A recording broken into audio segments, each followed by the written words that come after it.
We continue our special coverage of the deadly earthquake that struck the Middle East this morning. Still with me here in studio is our defense correspondent, Jonathan Regev, and joining us is our correspondent, Pia Steckelbach. Pia, I want to start with you. What are some of the ramifications a disaster of this magnitude has on the region specifically? We're talking about war-torn Syria. Now, on top of that, an earthquake of this size, it's absolutely horrific. It's devastating, Sarah. Well, we know as of now that 237 people are confirmed to have been killed in Syria. This is what the state news agency reported, referring to a health ministry official. They were also saying that more than 600 are injured, but these numbers changed rapidly. We can assume that there is a lot more that we will see throughout the day, victims and also people injured. Now, Sarah, if we specifically talk about this border region between Syria and Turkey, this region is held by several different opposition groups, by Kurdish groups. And let's not forget, as you already mentioned, Syria is shipped by a civil war for its 12th year already. It's beginning its 12th year now. And this is the region where also fear of a looming Turkish offensive against Kurdish groups in the region was very present. So there's no political stability. It is scattered along political lines. And, you know, this is a very troubled region after all. And access to healthcare is also very limited. Many are already living in deprecated conditions. Now, this, as I mentioned, the number of victims is very likely to raise also as people are still trapped under the rubble, and this earthquake has caught many in their sleep as well. Local media is now urging people to help other people to get to the hospital. You know, there is one organization that we know is on the ground right now. This is the White Helmet Rescue Organization. This is part of the Syrian Civil Defense Group. This is a volunteer group which is operating in parts of the opposition-held areas in Syria.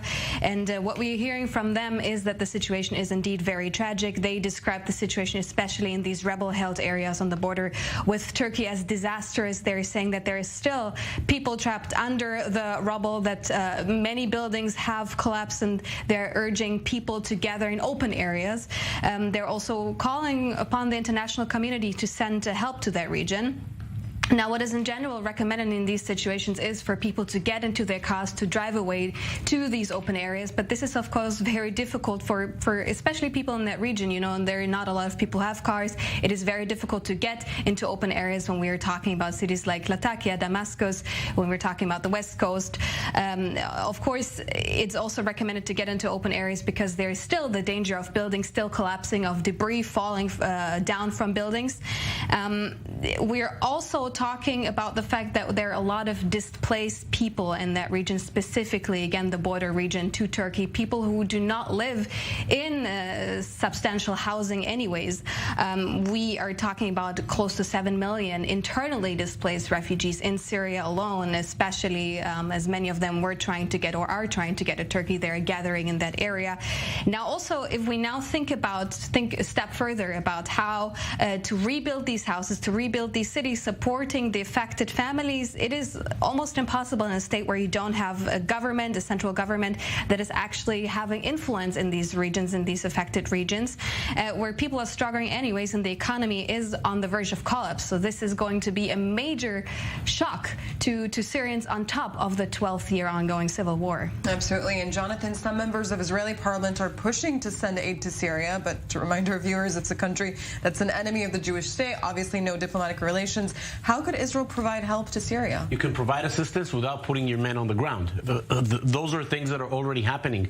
There are exports to Syria, for example. Every year, this is routine. Apples from the Golan Heights are exported to Syria. There are ways to provide assistance. There is, of course, a UN mission which is coordinating between the two sides. So, we heard the IDF reservists speaking about it a few minutes ago. Providing assistance, that is possible. Putting men on the ground, I don't think it's going to happen. Not sure Israelis would want to be there. I also don't think the Syrian government is going to ask Israel to put its own men on the ground. Getting assistance, yes, you can, of course, they can hide the fact that it comes from Israel. There's, of course, there's assistance coming all the time. Let's remember, during the very long civil war, there was a field hospital on the Israeli side of the border, and Syrians came all the time providing assistance. Yes, putting people there, I really don't think so. Turkey, that is, of course, another story. I think we can expect quite a big Israeli delegation to travel there. It is not happening yet.